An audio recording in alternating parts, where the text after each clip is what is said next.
Basically, I started it was in primary school. Like I was playing for a bit. We used to use you remember the wind floater balls when you kick it, you Oh, used to do yeah. about 4 different swerves before it went in the goal.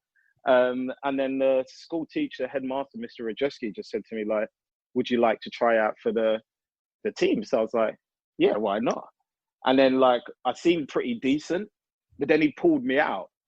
I said, and I was confused, and he forced me to play netball for the mixed team. Oh my Like, God. yeah, so I played like goal attack netball for the mixed team, and he wouldn't let me play unless I played that. And I always asked him why, and he said because on netball you have to be very aware of your surroundings. You have to be able to pivot and turn basically on a sixpence because you can't dribble.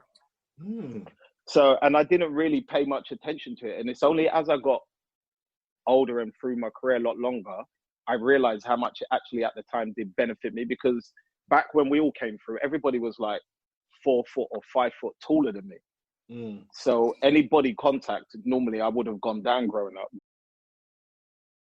I went to school in East London, and from from primary school, I was playing football in the playground, scoring goals, pretending I was righty, celebrating goals in the playground. That's all I cared about. It's just like I couldn't concentrate in class because I just wanted the bell to go so I can go outside and play football. I wanted to play football in PE. If we weren't doing football, I was not interested.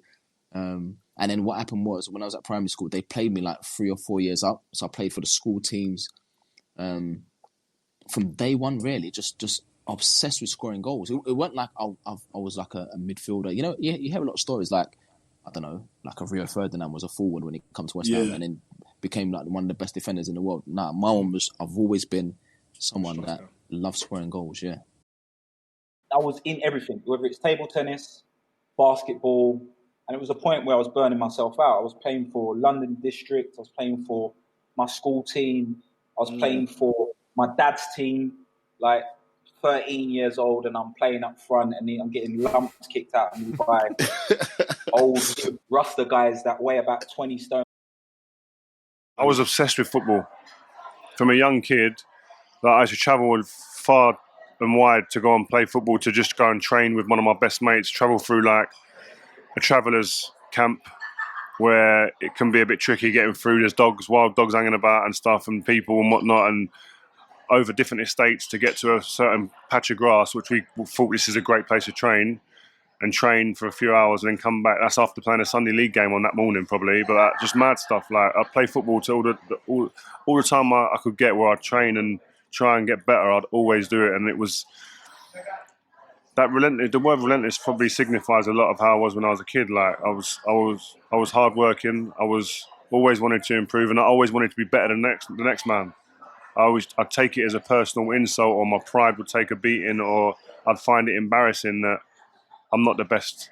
I'm not the best one in my year at school. I'm not the best one in my team.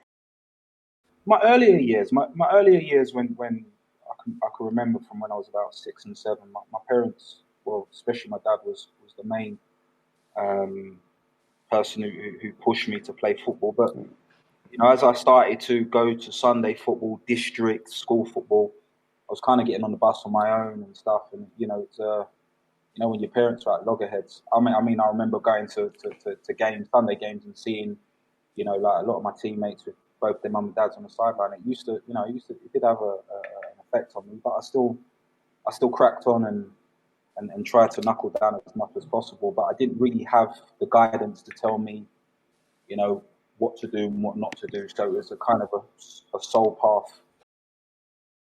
Didn't come from a football family. My dad wasn't a football fan at all, so I didn't actually go and watch 11-a-side games when I was nearly about 10 or 11. And the only reason I went to Chelsea was for my best pal in primary school. Yeah, his dad was a Chelsea fan, so he took us to Chelsea, and we didn't really have football on in the house, so there was no watching of it.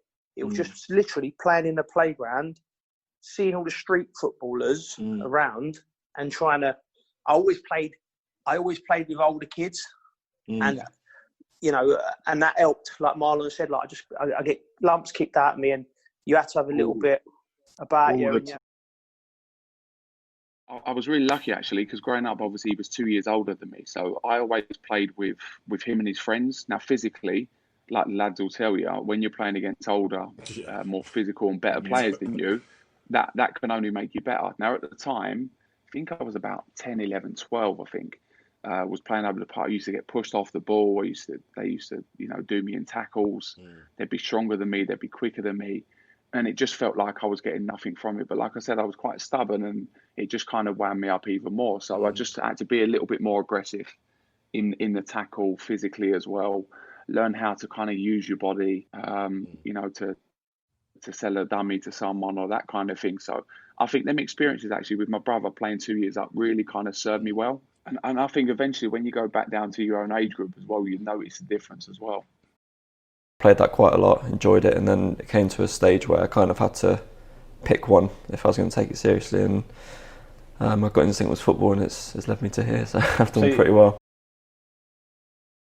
Brothers are 5, 6 years older than me, and then one's 8 or 9 years older than me, so whenever they was out playing football, I was always going with them, or not even playing sometimes, just being there with them and watching them, whatever, and then maybe at half-time of their game I'd be messing about with the football.